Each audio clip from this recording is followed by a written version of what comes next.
करिए जी। जी नमस्कार। नमस्कार जी। हम बातचीत कर रहे हैं लेखक आलोचक बंधु कुशावर्ती जी के साथ जी लखनऊ से। नमस्कार।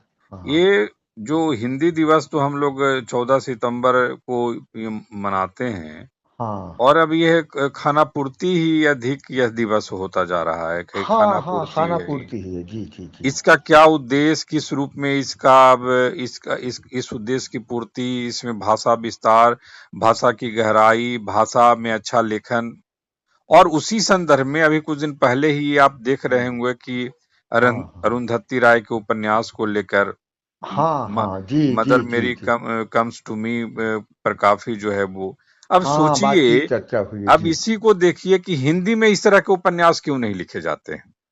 अब दिक्कत यह ये यह है। यह यह एक जी सवाल है ना जी, नहीं नहीं, बिल्कुल है। कि आप एक भाषा के करोड़ों लोग जो है वो इस भाषा में जो भी जिनको जानकारी है, भाषा अंग्रेजी की जी हल्की फुल्की भी जानकारी है, जी जी। they claim that कि they know each and everything and something very closer, आप हैं उसके पास कि आपके पास नॉलेज है, हाँ आप हाँ ऐसा दावा करते हैं। हाँ आपके हाँ हाँ दावे में सच्चाई भी हो सकती है, क्योंकि निश्चित तौर पर आधुनिक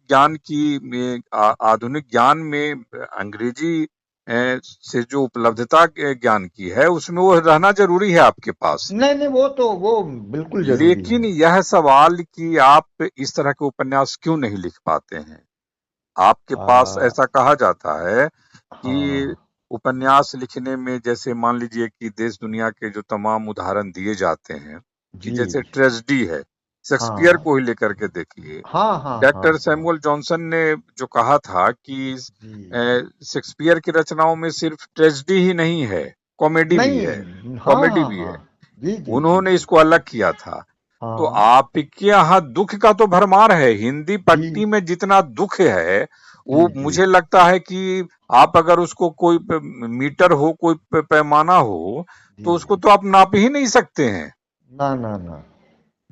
तो आखिर दुख से अगर कोई रचना वियोग से अगर कोई रचना, वियोग की बात पहले अपने कवि महोदय कही, आह से हाँ, उपजा पंत होगा जी कह ज्ञान। गए हैं जी आप जी। क्यों नहीं लिख रहे हैं, आप बस तमाशा बना रहे हैं अपनी भाषा को, और नहीं। दूसरी के अंग्रेजी पर आप नाचने की कोशिश कर रहे हैं। जी। हाँ, देखिए असल में है क्या ना, कि हमारे यहाँ हिंदी जो बहुत समृद्ध हुई है, वो आज़ादी के आंदोलन में, और बहुत सारे पत्र पत्रिकाओं और संपादकों के साथ ही लेखकों के जरिए, उसमें कवि लेखक सारे लोग रहे हैं हिंदी के। और उसमें से ज्यादातर लोग तो मतलब आजादी के आंदोलन में शामिल भी रहे हैं। तो उस समय अभी मैं पढ़ रहा था तो पता चला कि सबसे पहले हिंदी हमारी राष्ट्रभाषा है, इसमें हमको बोलना लिखना और जो कुछ भी है व्यवहार में लाना चाहिए। ये तो 1800 मेरे ख्याल से 65-66 के आसपास जब दयानंद सरस्वती आते हैं, वो तो संस्कृत में अपना लोगों को समझाते थे कि यार समाज क्या है। तो उनसे लोगों ने कहा कि भाई आप ये संस्कृत कितने लोग समझेंगे, आप हिंदी में बोलिए, हिंदी में बताइए। इसलिए कि ये अब लोगों के सोचने समझने बोलने लिखने की भाषा बनने की तरफ अग्रसर है। तो उन्होंने पहला काम दयानंद सरस्वती ने यही किया कि संस्कृत को छोड़ करके वो हिंदी में आए। और उसके बाद तो मतलब आर्य समाज का भी हिंदी के प्रसार में बहुत बड़ा योगदान है। हम लोगों ने उस पर बहुत ज्यादा कुछ काम तो हुआ है, पर जो काम हुआ है हम लोग शायद उसको जानते नहीं हैं। दूसरे ये है कि पूरे आजादी के आंदोलन में हिंदी के लेखकों ने, कवियों ने, पत्रकारों ने, और उसमें बहुत सारे नाम हैं, बालकृष्ण शर्मा नवीन, प्रेमचंद जी, कृष्णदत्त पालीवाल, कितने सारे लोग हैं। इन लोगों ने बहुत काम किया इसलिए कि हिंदी हमारी जो है वो सचमुच समृद्ध भाषा हो, उसमें अच्छा साहित्य आए, हर तरह का साहित्य आए। तो आजादी के बाद आखिर हमको धीरे धीरे क्या होता गया, एक तो आजादी के बाद मुझे लगता है कि ज्यादातर लेखकों ने अपने को प्रक्षेपित करने के लिए या तो कुछ विधाओं के या और दशक में बांट दिया साहित्य को, और उसमें बहुत चीज बातचीत चर्चा करने लगी, होने लगी। लेकिन सचमुच जो ठोस हमको करना, हमारे यहाँ क्या नहीं है, क्या हम लिखें तो वो पाठक उसको पढ़ेगा या उसके बहुत काम का है। तो हमारी हिंदी में इसको तो गंभीरता से सोच करके लिखने पढ़ने का काम बहुत कम हुआ है। और दूसरे ये है कि हमारे यहाँ अब इधर पिछले 25, 30, 40 सालों में ये हो रहा है कि खूब ज्यादा लिखिए, कैसा भी लिख रहे हैं और वो छपे आपका। और जब से हमारे यहाँ ये सोशल मीडिया आ गया, तब से तो लगता है अगर आप सोशल साइट पर काम कर रहे हैं, लिख रहे हैं, पढ़ रहे हैं, चर्चा कर रहे हैं, तब तो आप सचमुच साहित्यकार हो गए। तो अब आखिर इस समझ का हम क्या करेंगे? हिंदी कहाँ है हमको आज पता नहीं। अभी मैं पढ़ रहा था कि हिंदी अब दूसरी भाषा हो रही है अंग्रेजी के बाद में। पहले चीनी थी, उसके बाद अंग्रेजी थी, अब हिंदी आ गई है। लेकिन वो सचमुच आप संख्या बल पे तय करेंगे कि हिंदी ने सचमुच उतना अर्जित कर लिया है जिससे कि लगे कि हाँ हिंदी हमारी पिछले 78-79 सालों में जहां थी उससे आगे बढ़ करके दुनिया में और हमारे देश में सचमुच मजबूत हुई है। मुझे तो लगता है कि हमारे यहाँ जो गृह मंत्रालय है शायद उसी में एक हिंदी का विभाग भी है जो हिंदी का प्रचार प्रसार ये सब देखता है। तो वहां से विदेशों में जो हिंदी में काम होना चाहिए, यहाँ लोग जाए पढ़ाएं, उस पर जितना पैसा पहले खर्च होता था, जितना ध्यान दिया जाता था, अब तो मुझे लगता है उसका बजट सचमुच पता किया जाए तो बहुत घट गया होगा। और उसकी जो गंभीरताएं हैं, जो सक्रियताएं हैं, वो बहुत कम हो गई होंगी।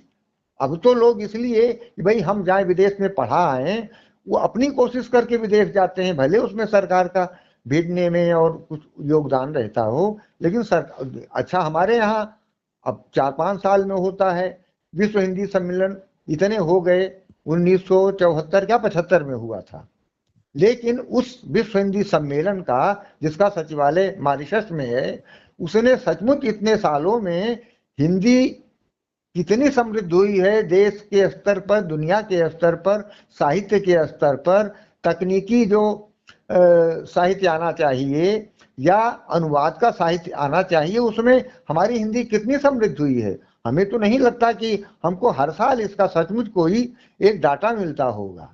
और डाटा मिलेगा भी तो हमको निराश होना पड़ेगा कि जो सचमुच हमको करके हासिल करना चाहिए था वो तो हम कर ही नहीं रहे हैं। तो मैं तो हिंदी को, और हिंदी दिवस तो आप जानते हैं कि जब संसद में एक वोट से, जहां तक मुझे ध्यान पड़ता है, कि राष्ट्रभाषा बनने की बात जब कमजोर पड़ गई तो ये हुआ कि भाई हिंदी को राष्ट्रभाषा नहीं बनी है तो आप सारी भाषाओं को जो हमारे यहाँ राज्यों की उनको राष्ट्रभाषा कहिए और हिंदी को राजघाटी भाषा बना दीजिए। पर क्या हिंदी में सचमुच हिंदी राज्यों को ही ले लीजिए तो क्या सचमुच का काम होता है हिंदी में? हम तो दफ्तर में रहे, मैं जानता हूं कि कितने लोग हैं जो अंग्रेजी में एक पहले चिट्ठी लिखने की दफ्तरों में स्टाइल हुआ करती थी, उसी स्टाइल में अब हिंदी में लोग जो हैं वो ऊपर की 4 लाइन ले लिया, अंत की ले लिया। और आप समझिए कि अंत क्या होता है कि कृपा करें। मतलब इतना आपको अपनी भाषा में पता नहीं है कि जब आपने कृपया शब्द का इस्तेमाल कर लिया तो कृपा करने की क्या जरूरत है। इस तरह की ऐसी बहुत साधारण गलतियां। और अभी मैं देख रहा था, कहीं आया था कि एक विदेशी ने यहाँ के किसी हिंदी प्राध्यापक से सवाल किया कि भाई आप, उसमें 5-7 चीजें थी, एक भी सवाल का सही जवाब वो हिंदी का प्राध्यापक नहीं दे पाया। और ये कहता है कि ये तो रोज व्यवहार की नहीं में रहती है तो इसको हम क्या करें।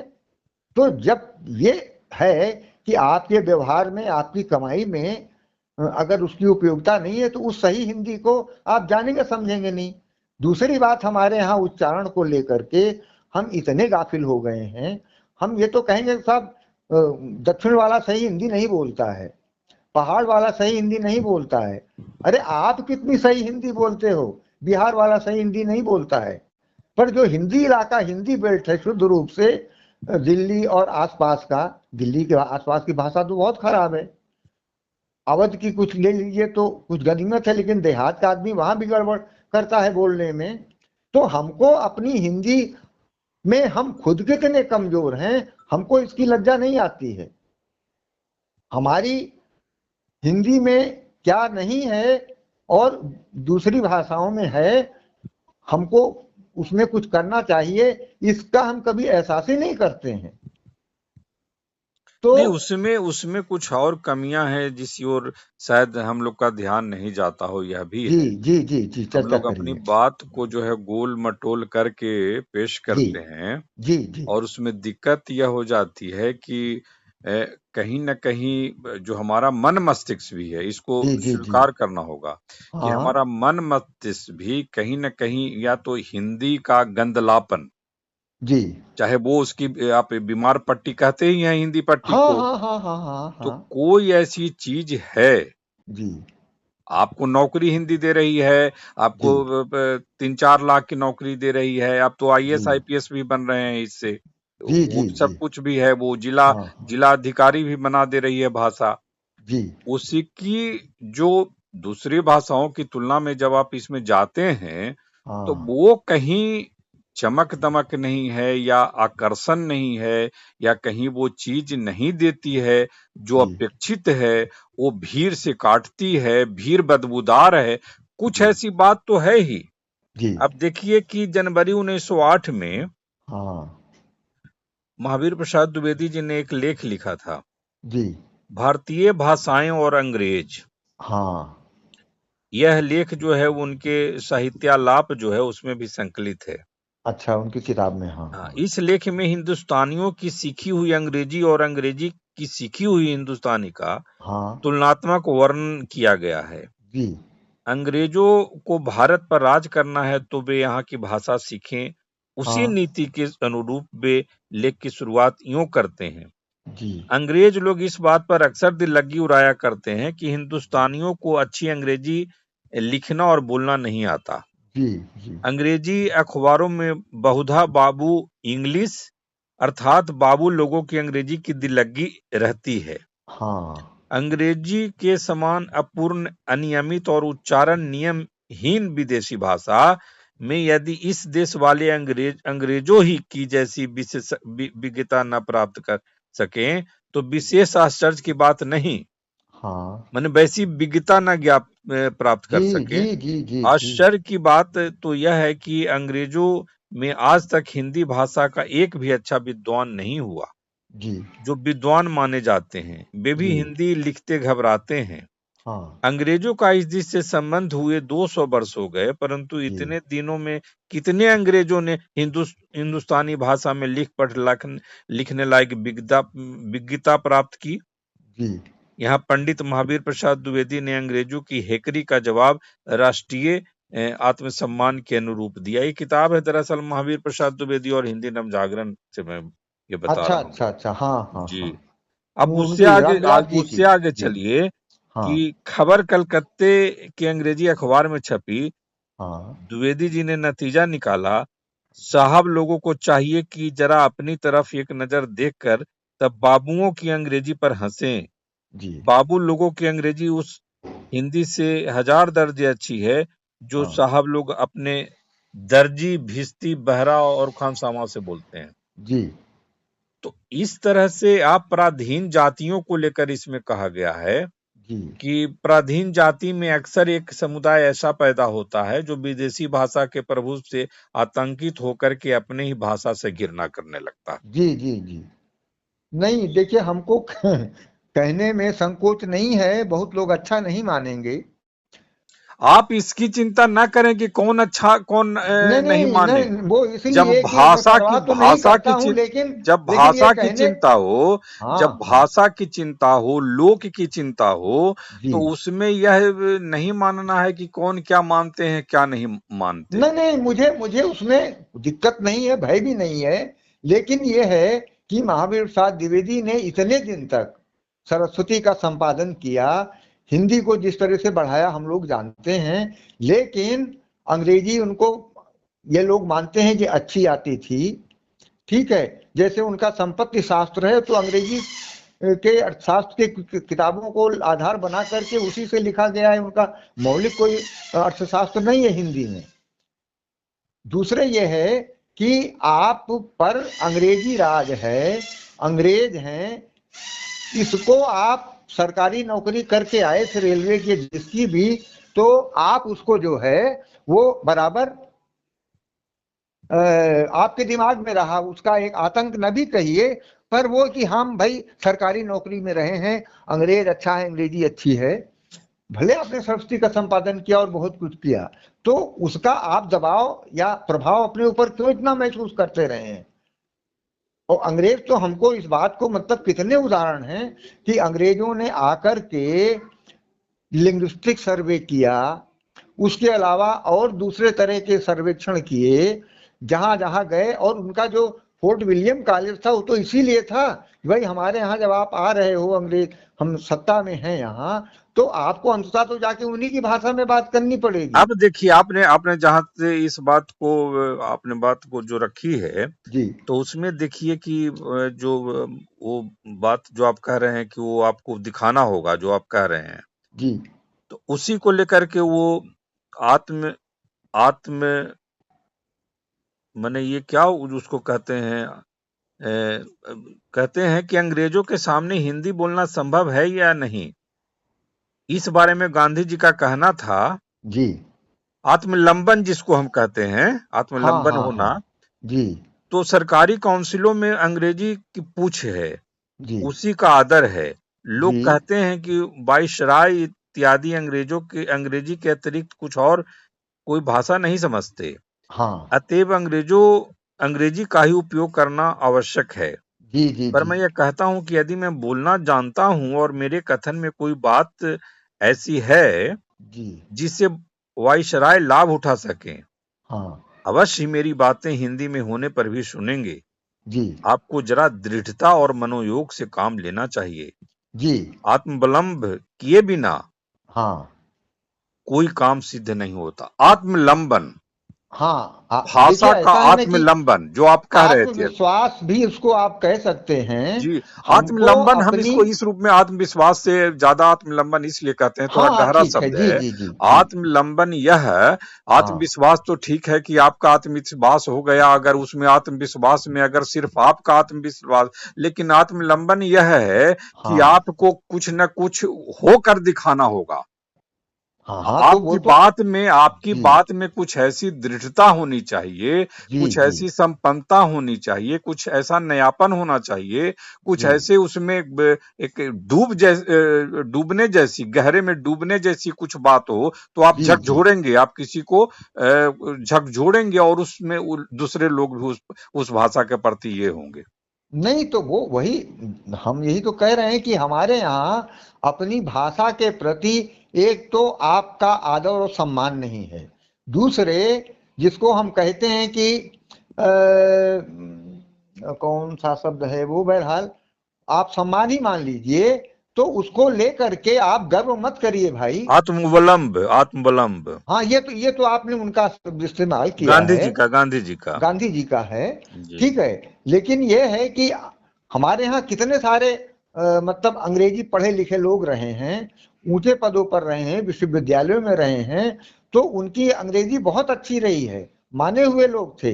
अब आप अंग्रेजों जैसी अंग्रेजी, अमेरिकन स्टाइल में अंग्रेजी नहीं बोल सकते हैं, इसका मतलब आपको अंग्रेजी नहीं आती है, या आपको मतलब उनके सामने क्यों आपको शर्मिंदा होना चाहिए? और जितनी साफ अंग्रेजी हिंदुस्तान में पढ़े लिखे, अच्छे पढ़े लिखे बोलते रहे हैं, जानते रहे हैं, वो अंग्रेजों के लिए एक उदाहरण रहा है कि हमारी भाषा जो है वो हिंदुस्तान में कितने लोग हैं जो बहुत अच्छी सीखी हुई बोलते हैं और लिखते भी हैं, केवल बोलना ही नहीं, लेकिन लिखना भी है। यही बात देखिए हाँ, कि द्विवेदी जी कहते हैं जी हिंदी नवजागरण में कि हाँ यह समस्या बांग्ला, गुजराती, तमिल वालों के लिए नहीं है, यह फोबिया। जी नहीं, उनका अपने अपने अपनी भाषा के पर, मातृभाषा कह लीजिए, जो कह लीजिए, उनके उसके प्रति उनके अंदर एक दृढ़ता है कि भाई ये हमारी भाषा है, हमारी मातृभाषा है। हम इसको मतलब घर परिवार में बड़े होते हुए हमने बोलना शुरू किया है, हमारे वो दूध के साथ में आई है। तो आप जब तक इसको महसूस नहीं करेंगे तब तक उसके प्रति आप सम्मान दिखाने को करते रहिए, लेकिन ना तो उसके लिए कुछ कर सकते हैं और ना ही मतलब उसके लिए कोई आपका गौरव बोध आपके अंदर जागेगा। तो हिंदी वाले में तो मतलब ये अपवाद छोड़ दीजिए कुछ लोग, बाकी अधिकांश लोगों में नहीं है। लोग कितने हिंदी की रोटी खाते हैं, लेकिन रोटी खाते हैं, अब तो तो लाखों गौरव लाखों में। बोध का नहीं होना, क्या जी इसको, यह आपको लग रहा है कि ये निर्मित ही कहीं न कहीं ये दूषित है, ये वातावरण ही दूषित है? नहीं नहीं, एक तो हमारे यहाँ हिंदी की उपेक्षा हमारे यहाँ देश आजाद होने के बाद सरकार के स्तर पर, नेहरू जी के स्तर पर बहुत हुई है। ये तो लोग खुले रूप में कहते हैं, जो भीतर से भी जानते हैं और बाहर से भी जो दिखता रहा है। दूसरे, भाई सरकार करती है तो नहीं करती है, सरकार सब करेगी तभी हमारा कुछ सब बनेगा। हमारी भी कोई जिम्मेदारी है। हिंदी अगर हमारी मातृभाषा है, हम कहते हैं, अभी कई झगड़े पड़ते हैं भाई। आप, अब ये हो गया है कि आप अगर मुसलमान हैं तो उर्दू भाषा लिखाइए, आप हिंदू हैं तो हिंदी लिखाइए, भले आपको ठीक हिंदी ना आती हो। अब उसके आगे और हो गया है कि आप अवधी में हैं तो कहिए साहब अवधी मेरी मातृभाषा है। तो जब इस तरह की संकीर्ण सोच आने लगेगी तो आप कैसे तय करेंगे सचमुच मेरी मातृभाषा यही कौन है? यही यही से तो बात आगे उठती है और जाती है जी जी कि आपके पास ऐसी कोई जो सोच है, जी, जो नहीं आप है, किसी बड़े उद्देश्य की तरफ आपके जाने के लिए मन मस्तिष्क तैयार नहीं है। नहीं नहीं है। आप अवधी को लेकर कह रहे हैं, मैथिली को लेकर कह रहे हैं, भोजपुरी को लेकर कह रहे जी हैं। जी इनका भाषा प्रेम तो ठीक है, इनका बोली प्रेम भी ठीक है, जी लेकिन इस भाषा प्रेम और बोली प्रेम से आगे की अगर कोई बात जाती है, जी, जैसे लैटिन से होते हुए अगर अंग्रेजी तक मामला पहुंचा है, और हाँ हाँ हाँ अंग्रेजी दुनिया के 100 लगभग 30 देशों में बोली जाने वाली भाषाओं में, और अगर भारत उरत को जोड़ लिया जाए तो लगभग दुनिया के अधिकांश देश नहीं नहीं, एक लगभग ऐसी, 200 देश हैं जी। हाँ, तो लगभग 200 देशों में यह भाषा एक जी ऐसी भाषा है जी जिसके बिना आपका काम आज की तारीख में नहीं चल रहा है। जी हाँ और उस भाषा के व्याकरण को लेकर कहा जाता है, अपने हिंदी के तमाम जो भाषाविद रहे हैं, जिसमें आप देवेंद्र नाथ शर्मा से लेकर के, आप जी उदय नारायण तिवारी से लेकर के, आप हाँ और जितने भी भाषाविद आप हाँ, हिंदी में रहे हैं जी जो रहे हैं, उन्होंने कहा है कि ऐसा खराब व्याकरण जो जी अंग्रेजी का है, जिसको हाँ आप समझ ही नहीं सकते हैं, लेकिन जी वो जी जी जी जी वो प्रयोग में चलते रहे, होते रहे, उस वही हाँ मान्यता उसको मिलती गई। जी, तो नहीं तो इसको लेकर के भी पिछले दिनों यह भी चला था कि हिंदी कोई भाषा ही नहीं है, एक सज्जन ने लिखा था, और जी उसको हितेंद्र पटेल ने लिखा कि ये एक प्रोफेसर ने ऐसा लिखा कि मैं उनका नाम नहीं ले सकता हूं, कि अगर नाम लूंगा तो इसकी और मुझे सजा मिलेगी, वो जी, हमको अनफ्रेंड, इस तरह की बातचीत। नहीं ये तो हेत ये दृष्टि जो है भाषा को लेकर के, जी, ये हेत जीवन का कहीं अंश तो आपको नहीं दिख रहा है। देखिए असल में है क्या ना कि हम, हमारी भाषा है नहीं है, हम है हैं, लेकिन हम, हमारी अपनी हेयता हमको नहीं समझ में आती है, नहीं लगती है। आप सचमुच अपनी भाषा के प्रति जो आपका बोध होना चाहिए नहीं है, ये बहुत गर्हित बात है, लेकिन ये गर्हित बात आपको नहीं कभी समझ में आती है। तो ये कोई कम मतलब खराब बात है ये, लेकिन हमको अपनी खराबी जो है वो न समझ में आती है, न दूसरे आदमी कोई रेखांकित करता है, कहता है, तब थोड़ा समझ में आएगी, पर उसके बाद आपने दाएं बाएं कंधा झटक करके और हो गए। तो इससे तो कभी कोई भाषा, भाई देखिए मैं विदेश का नाम, वहाँ देश का नाम नहीं जान रहा हूँ, वहां पर जब देश आजाद हुआ तो उसने कहा कि भाई हमारे यहाँ जो हमारी भाषा है, वो कई तरह की भाषा वहां भी थी, सब जगह बोलियों के नाते भाषा की दिक्कत रही है। तो उनका कि हमारी राष्ट्रभाषा क्या होगी, उनका ये होगी। तो बोले हम कितने दिन में इसमें अगर हम कर दें तो हमारे यहाँ काम होने लगेगा।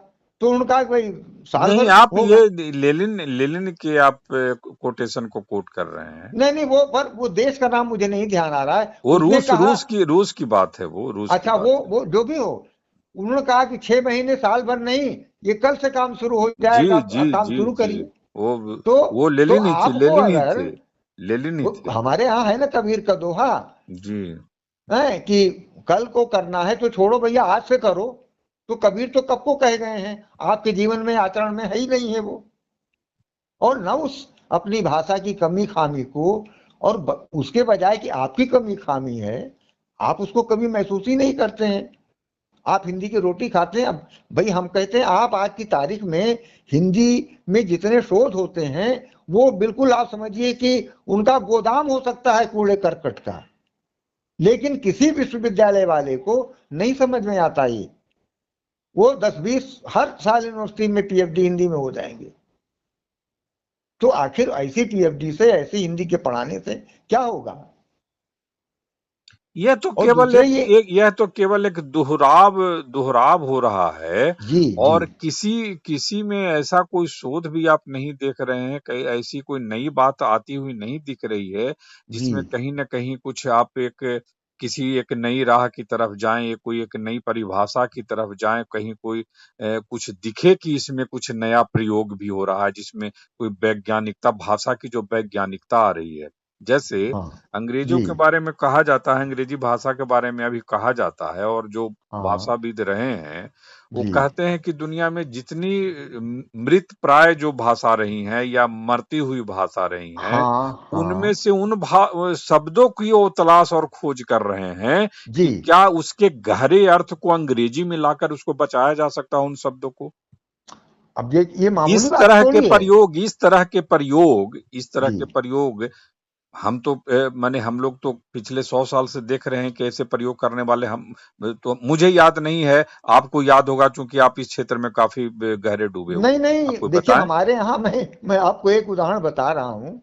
राजनाथ पांडे हुआ करते थे सागर विश्वविद्यालय में। वो काठमांडू विश्वविद्यालय में गए थे पहले, और उसके बाद फिर वो सेंट एंड्रूज कॉलेज यहाँ गोरखपुर में आए, और वहां से फिर वो सागर में आ गए थे। वो मूलतः बनारस के रहने वाले थे। इत्तेफाक से हमारे यहाँ के एक परिवार में उनका दूसरा विवाह हुआ, तो सुल्तानपुर से उनका रिश्ता नाता बन गया। बाद के दिनों में हमारा उनका संपर्क हुआ, तो मैं उनके यहाँ जाता वाता था। तो एक दिन उन्होंने हमसे कहा कि भाई वो, अच्छा दूसरी बात है कि बच्चन जी के साथ पढ़े हुए थे राजनाथ पांडे। अपनी आत्मकथा का एक भाग जो है बच्चन जी ने राजनाथ पांडे को समर्पित किया है। उनको अंग्रेजी बहुत अच्छी आती थी। खैर, यह अलग मुद्दा है। तो उन्होंने हमसे कहा कि भाई आप भी बताइए कि जो टिकट इकट्ठा करता है गेट पर हो करके, जब ट्रेन से आप उतरते हैं, तो उसको आप क्या कहेंगे? तो झट से आदमी कहेगा भाई कि वो बिल्कुल जल्दी में तो टिकट चेकर कह देगा, वो टीटी कह देगा। ठीक है, लेकिन वो आपका टीसी होता है, टिकट कलेक्ट करता है। क्योंकि रेलवे मानता है कि जो टिकट लेके आपने यात्रा की है वो हमारी संपत्ति है, वो आप उसको लेके नहीं जा सकते। उसी को इकट्ठा करने का काम टिकट कलेक्टर का होता है, टीसी का होता है। तो बोले कि इसकी हिंदी बताइए। तो अब ये मैं आपको बता रहा हूँ 1968, 69, 70 की बात। तो अब मेरे भी बहुत समझ में नहीं आया, हालांकि मैं भी उस समय इस तरह की चीजों में दिलचस्पी थी। तो उन्होंने कहा कि टिकट उगाहक। तो मैंने कहा इसमें तो आधी हिंदी है, टिकट अंग्रेजी का है। और तो बोले भाई आपके यहाँ उगाहना शब्द है कि नहीं? उगाहना उस शब्द, उस चीज के लिए इस्तेमाल होता है कि आपने किसी को दे दिया है, उसको वापस ले रहे हैं। जैसे कोई कर्जा देता है, तो कर्जा आपको लौटाना है और उसको उगाहना है, इसीलिए उगाही के लिए निकलता है वो। तो बोले ये हमारे जो लोक भाषाओं में शब्द हैं, बहुत सारे शब्द हैं, हम उसको अपने व्यवहार से छोड़ते जा रहे हैं। तो अ, ये एक जो उदाहरण मैंने अब इसलिए बताया कि हम, इसको उदाहरण से समझते हैं। हाँ,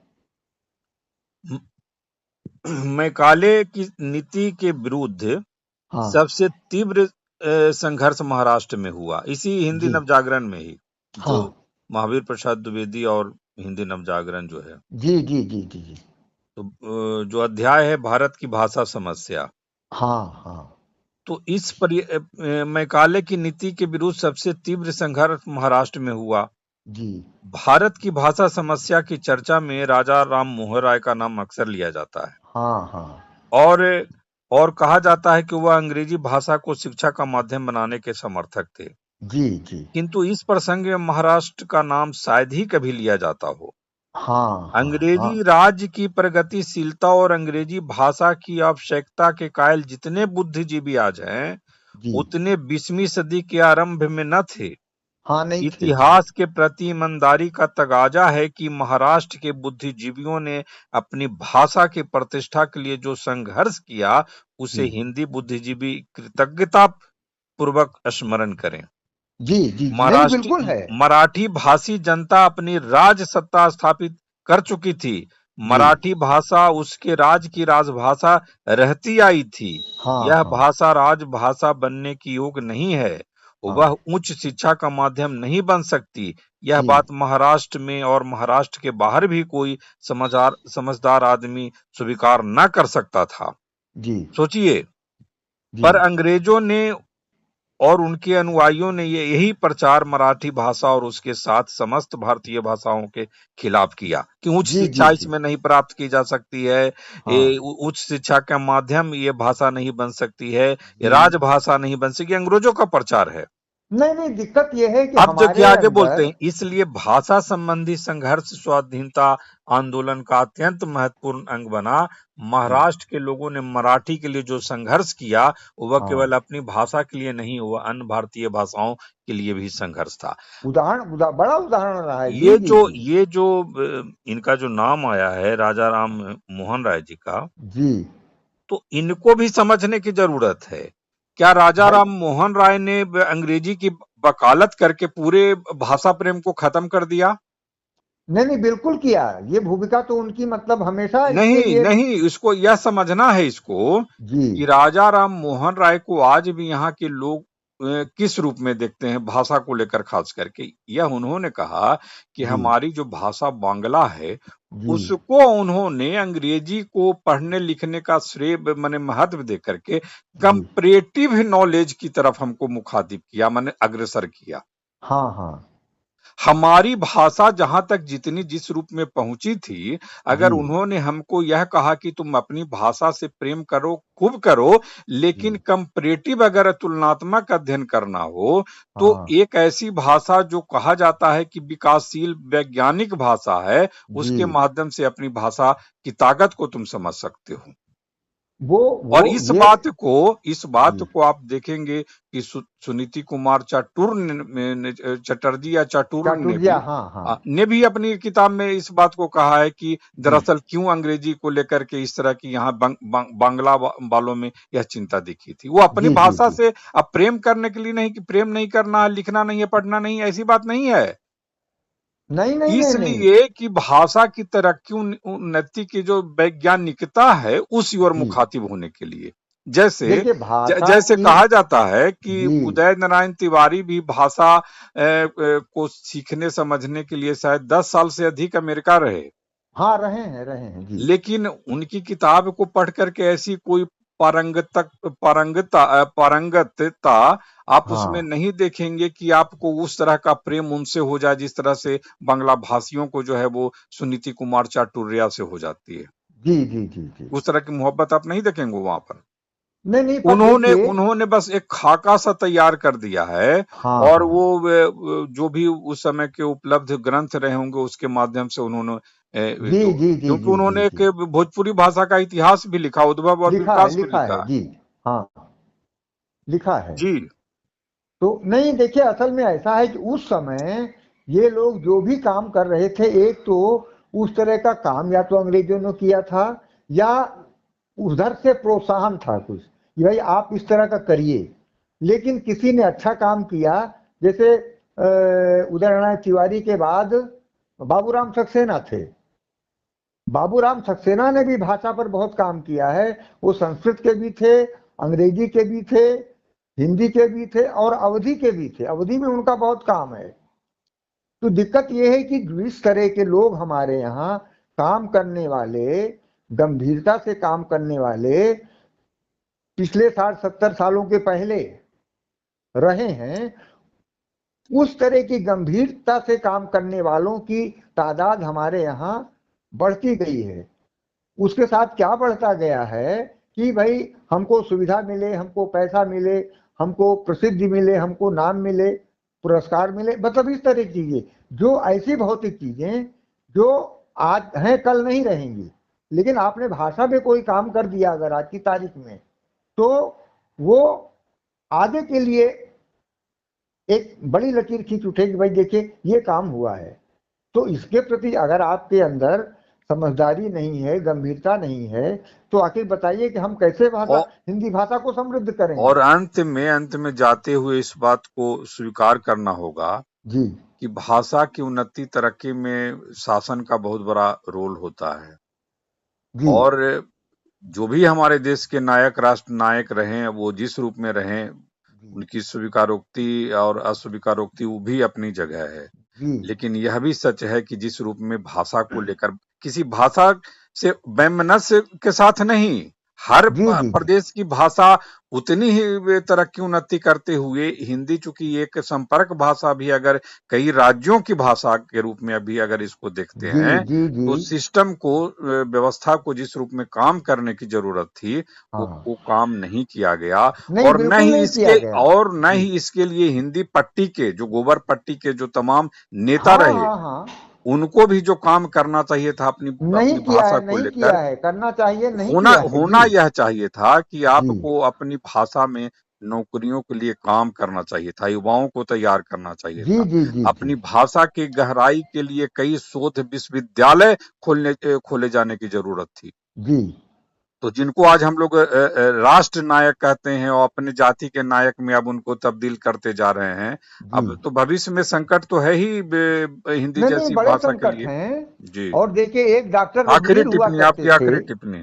जी, एक डॉक्टर रघुवीर हुआ करते थे, आपको भी नाम ध्यान होगा। जो हमारे यहाँ पारिभाषिक शब्दावली बन रही थी अंग्रेजी से हिंदी में, उसमें हिंदी के बहुत सारे लेखक साहित्यकार कमेटी में थे, लेकिन ज्यादातर ने उसमें कोई भूमिका नहीं अदा की। नतीजा ये हुआ कि ऐसे ऐसे गढ़े हुए शब्द आ गए अंग्रेजी के बदले हिंदी में, जिसको कि आप 50 साल तक इस्तेमाल करते रहिए, समझाते रहिए, तब भी किसी के पल्ले नहीं पड़ेगा। और वो चीज हमारे यहाँ है क्या कि आप लोक में जाकर के शब्द खोजते निकालते, और आज अब तो कम बोले जा रहे हैं, लोक की भाषा के शब्द अब कम होते जा रहे हैं, गांव से लेके शहर तक। लेकिन तब तो बहुत सारा हमारे पास लोक भाषा की शाब्दिक संपदा थी, हमने उस पर भी कोई काम नहीं किया। तो इस नाते मुझे लगता है कि जिसको कहते हैं ना, जब चेतो तभी सवेरा, तो अब कितने लोग चेतेंगे। और सुबह, चेतने के पहले ही कहीं उनकी चेतना ही पथ भ्रष्ट नहीं होती जा चेतना रही है। चेतना चेतना ही तो नहीं है, मुख्य बात यही है। हाँ, चेतना भी नहीं है, चेतना पथ भ्रष्ट होती जा रही है। वो और भ्रष्ट होती जाएगी तो उसका कौन कौन गारंटी लेने को नहीं नहीं, तैयार है। मैं आपको दावे के साथ कहता हूं कि एक दक्षिण भाषी हिंदी, मतलब हिंदी तर भाषी आदमी जब हिंदी सीखता है, तो जितनी अच्छी हिंदी सीख लेता है, आपके यहाँ एमए पीएचडी को उतनी अच्छी हिंदी सीखी हुई नहीं आती है। नहीं, इसको तो बाद में सुनीति कुमार चाटुर्य ने भी स्वीकार किया। एक समय हाँ वो हिंदी की वकालत कर रहे थे जी कि हिंदी को राष्ट्रभाषा होनी चाहिए थी। जी लेकिन बाद में उनको जो है कुछ सुख सुविधा मिल गई सिस्टम के माध्यम से, और वो वहां से फिर वो हिंदी के खिलाफ हो गए। हाँ हाँ हाँ, और हिंदी के बारे में उन्होंने कहा कि नहीं, इसमें कोई वैज्ञानिकता नहीं है, इसमें नया कोई प्रयोग नहीं हो सकता, ये भाषा कहीं ले नहीं जा सकती है, नई चीज इसमें कुछ नहीं, कुछ किया जा सकता। नहीं नहीं, तो इतने विरोधी हो गए कि एक अच्छा खासा उन्होंने दस्तावेज ही हिंदी के खिलाफ हाँ वो हाँ, दे दिया। वो देखिए अब ऐसे लोगों ने कितना नुकसान किया है, वो तो मतलब उसका तो कोई जवाब ही नहीं है। लेकिन हमारे हिंदी के लोगों ने सचमुच क्या उतना किया है। भाई हम केवल गांधी को अगर लें, तो गांधी ने जो सबसे बड़ी हिंदी के हक में काम किया, वो दक्षिण भारत में हिंदी प्रचार के लिए लोगों को भेजा, और हिंदी के की संस्थाएं बनाई कि वहां से हिंदी का प्रचार हो। लेकिन और उसके मुकाबले एक काम बिल्कुल हमारे यहाँ नहीं हुआ, वो भले कक्षाएं चलती रही कि दक्षिण की भाषाएं जो है, हमारे यहाँ हर आदमी, अगर आप 10वां पास कर ले रहे हैं, तो आपको एक या दो कोई दक्षिण भारत की भाषा आनी चाहिए। उसके लिए स्कूलिंग भी रही है, लेकिन उसमें लोग नहीं गए। मतलब अगर किसी शहर की आबादी किसी समय 5 लाख की है, तो 5 लाख में आप समझिए कि 100 आदमी भी नहीं निकलेंगे जिसने कि 1-2 दक्षिण भारतीय भाषाएं सीखी हों। तो ये हमारी भी तो कमी है। हम ये चाहें कि साहब हिंदी हमारा दक्षिण वाला सीख ले, तो आप भी तो दक्षिण की सीखिए, आप अंग्रेजी सीखते हैं, उर्दू सीखते हैं, दूसरी भाषाएं सीखते हैं, चाहे रोजी रोजगार के लिए चाहे और किसी के लिए, तो दक्षिण की भी भाषाएं भाई सीखिए। और सीख लेंगे तो कल को आप जब अनुवाद करेंगे, अच्छी चीज अनुवाद करेंगे तो छपेगी, तो आपकी सेवाएं भी होंगी उसके जरिए। तो ये हमारे यहाँ जो बहुत बड़ी कमी रही है कि हमने हिंदी हमारी राष्ट्रभाषा हो जाए, हिंदी हमारी बहुत महत्वपूर्ण है, लेकिन बाकी और की जो दक्षिण की भाषाएं हैं आपकी, वो भी तो उतनी महत्वपूर्ण हैं। एक तो उनकी नमूना महत्ता देखिए, नहीं एक समझी नमूना आपने। देखिए ना, एक नमूना देखिए जी कि भारत के उदारपंथी जेम्स जी फोर्ड ने कहा, हाँ अंग्रेजी तो अब पढ़े लिखे भारतवासियों की राष्ट्रभाषा जी लिंगा फ्रैंका हो गई हाँ है जी जी अथवा होने की तैयारी में है। हाँ इस दशा में अंग्रेजी की जगह देसी भाषाओं को देना इस समय विचार क्षेत्र के बाहर की बात मालूम पड़ती है। जी भारत के उदारपंथी जो सिस्टम और नायक और राष्ट्र नायक की हम बात कर रहे हैं, उस ओर इनका इशारा है, जो हम हाँ हाँ पहले जी कह जी चुके जी हैं जी जी जी कि जी भारत के उदारपंथी पूंजीवादी नेता अंग्रेज वायसराय की यही बात दोहराते थे। हाँ 1947 के बाद नए भारत के नए नेता जो उतने उदारपंथी नहीं थे, जी राष्ट्रभाषा के रूप में अंग्रेजी को मान्यता देते आए थे। जी जेम्स फोर्ड के जमाने में अंग्रेजी भारतवासियों की राष्ट्रभाषा हो गई जी अथवा होने की तैयारी में है। जी 1900 इस तरह से बात जो है, हाँ हाँ समझ रहे हैं ना, जी जी जी जी कि कार्य में भारत की राष्ट्रभाषा अंग्रेजी बन गई। उसका हाँ उसका व्यवहार न केवल अखिल भारतीय सेवाओं में होता है, वरन हाँ लोकसभा तथा भारत की राजनीतिक पार्टियों के अखिल भारतीय कार्य में होता है। जी जी यहाँ तक कि मजदूरों की अखिल भारतीय सभा के केंद्रीय दफ्तर का कामकाज अंग्रेजी में होता है। जी जी जी जी जी तो ये सच्चाई है, इस सच्चाई से ही हम नहीं लोग सच्चाई सोचते। है, लेकिन यह है कि हम उस सच्चाई को देखना नहीं चाहते, समझना नहीं चाहते, और जिस कमी खामी को दूर करके आप या इसको गंभीर। इस रूप में देखिए कि हाँ इस गोबर पट्टी और हिंदी पट्टी में हिंदी लेखकों में इतनी भी क्षमता नहीं है, इतनी भी जी ताकत नहीं है जी कि जिन प्रदेशों में हिंदी भाषा भाषी सरकार है, हाँ एक आंदोलन करके दिखाए, एक आंदोलन करके दिखाए कि नहीं, हिंदी की उपलब्धता आप बढ़ाएं, हिंदी को लेकर। आपने कभी ऐसा आंदोलन देखा जो नहीं नहीं नहीं अरे मराठियों का देखिए आंदोलन की बात जो है वो नवजागरण में, हिंदी नवजागरण में रामविलास शर्मा उठा रहे हैं महावीर हाँ हाँ प्रसाद द्विवेदी के बाद। जी जी जी जी जी नहीं नहीं, तो वो हमारे यहाँ वो बोध हो चेतना और वो समझदारी नहीं है, उसकी उसकी अहमियत हमको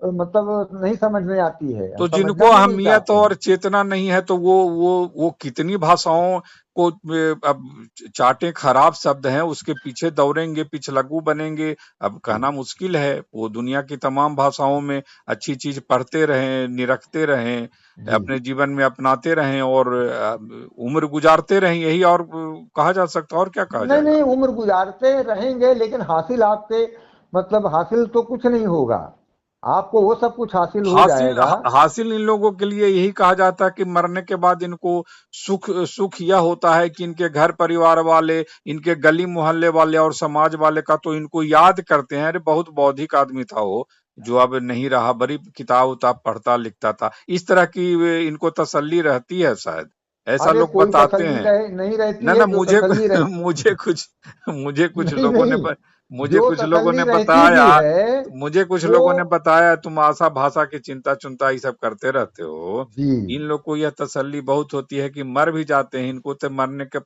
पहले यह एक दिवा स्वप्न अपने मन विचार में बैठा लेते हैं कि अगल बगल वाला आटी पाटी संघ वाला जहां से इनका जुड़ाव होता है, इस रूप जी में याद कर, बहुत प्रगतिशील बड़ी बौद्धिक आदमी था वो, इस तरह से।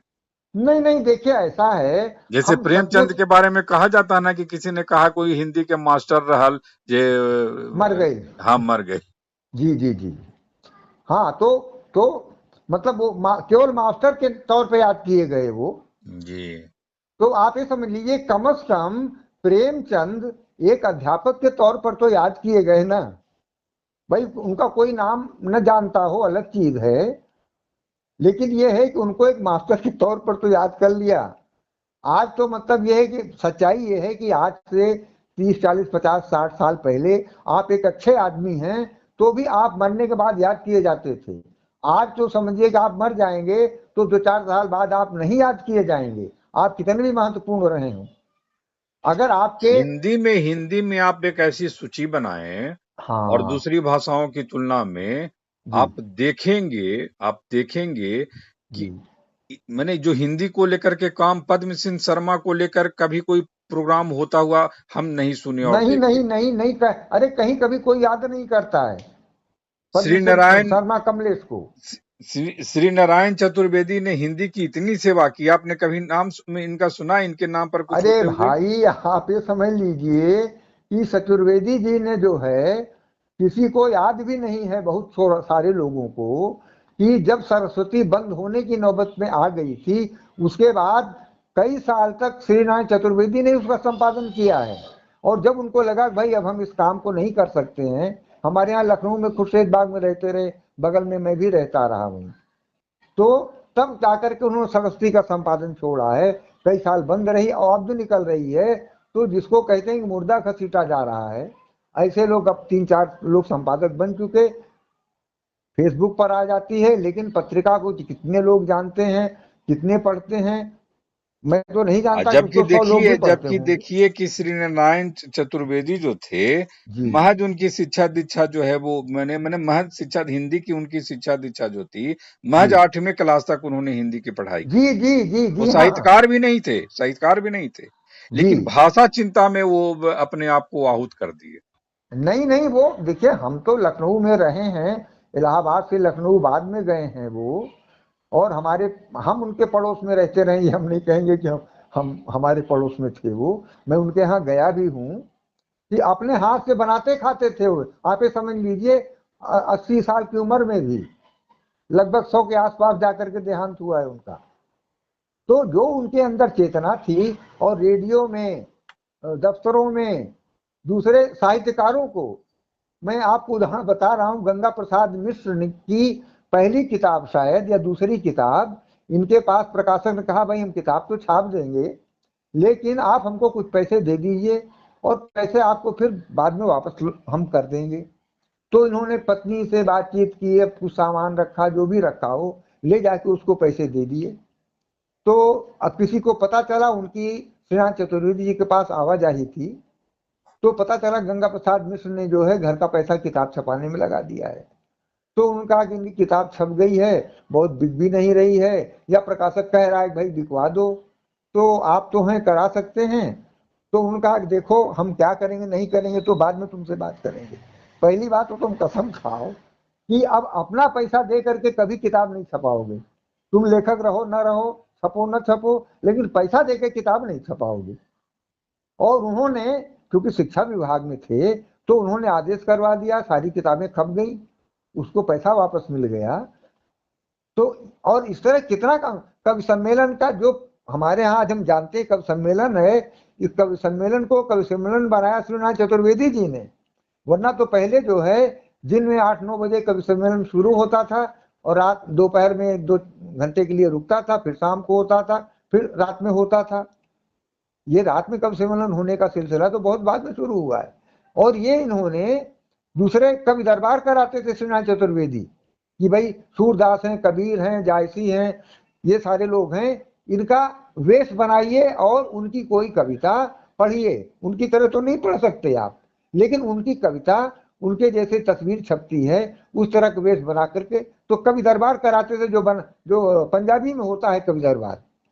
तो बहुत हिंदी सेवा की है श्री नारायण चतुर्वेदी ने, उसको तो हम लोग। और दूसरे ये है कि उनका अभिनंदन ग्रंथ, एक वो क्योंकि व्यंग्य भी लिखते थे, विनोद शर्मा के नाम से एक आध और नाम था, तो उन्होंने विनोद शर्मा के नाम से अभिनंदन ग्रंथ छपवाया, और उसमें लोगों को कहा कि भाई आप हमारे उसके लिए लिखिए, हम छाप रहे हैं। तो उन्होंने कहा नहीं, लिखना नहीं है आपको, आपको मैंने न्योत दिया, उसके बाद जो लिखना है वो मैं लिखूंगा, और जो लिखूंगा वो आपकी भाषा शैली में होगा। वो पहला अभिनंदन ग्रंथ है।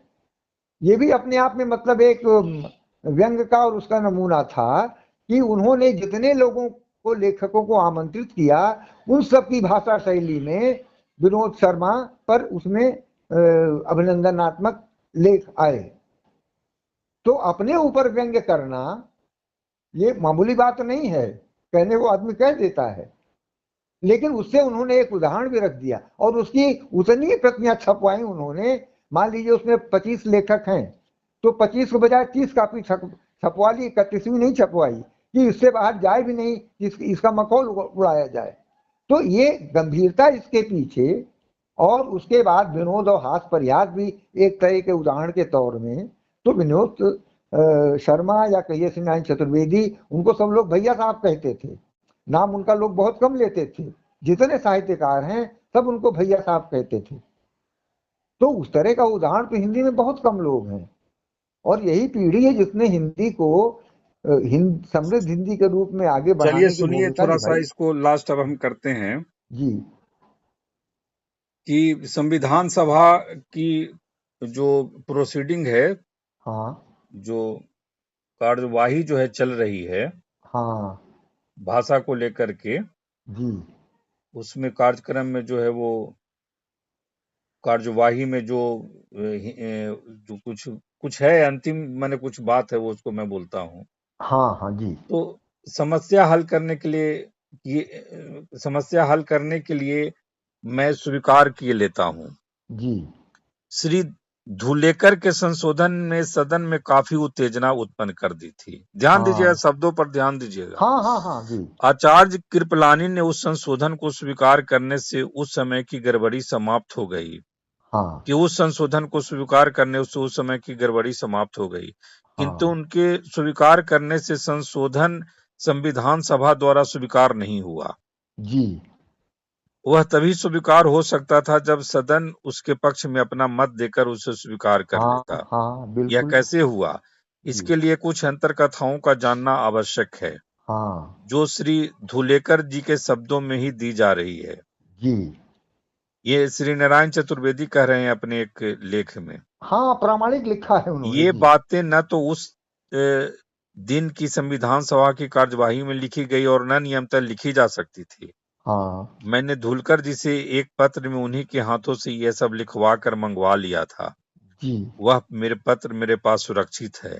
जी धुलेकर जी लिखते हैं, जी किंतु जब मैंने संशोधन पढ़ने के बाद हिंदी में कहा, अध्यक्ष महोदय मेरे संशोधन का आशय, जी उसी समय उन्होंने ऑर्डर कहना प्रारंभ कर दिया। सोचिए, हाँ हाँ संविधान सभा की कार्यवाही चल रही है, हाँ वहां पर हिंदी को लेकर के भी, तो इन्होंने कहा कि धुलेकर जी ने कहा, अध्यक्ष महोदय मेरे संबोधन का आशय, संशोधन का आशय। हाँ तो उसी समय उन्होंने कहा ऑर्डर कहना आरंभ किया। जी जी जी जी जी मैं हिंदी बोलता था और वे अंग्रेजी। हाँ चारों ओर से सिट डाउन, ऑर्डर के शब्द सुनाई दिए। जी जी जी मैं हतप्रभ, धुलेकर जी। जी जी जी किंतु किसी सदस्य ने खड़े होकर अध्यक्ष को संबोधित नहीं किया। जी सोचिएगा, हाँ हाँ हाँ मैं कहता ही गया, जी मैं अंग्रेजी ना बोलूंगा, जी मैं अंग्रेजी ना बोलूंगा, जी मेरी मातृभाषा हिंदी है, मैं सदस्य हूं, मेरा अधिकार है। जी एक अफसर का मुझे स्पष्ट स्मरण है हाँ कि जब मैंने कहा जी मैं 1/500 हूं, जी मैं 1/500 हूं, जी जी मैं संविधान परिषद का घटक हूं। जी समझिए, हाँ हाँ मैं हाँ 1/500, मैंने 500 में एक मैं भी एक हूं। हूँ जी मैं संविधान परिषद का घटक हूं, घटक हूँ जी मुझे कोई नहीं रोक सकता। जी मैं ना बैठूंगा, हाँ आपकी आज्ञा ना मानूंगा। जी इतने में पंडित जवाहरलाल नेहरू प्रधानमंत्री, जो जी सबसे आगे की लाइन में अन्य मिनिस्टरों के साथ बैठे थे, हाँ लगभग 25 कदम रोस्ट्रम पर से जी दौड़े जी और मेरे सामने आकर गुस्से में कहने लगे, जी क्या यह झांसी की सभा है जो भाइयों जी भाइयों करने लगे?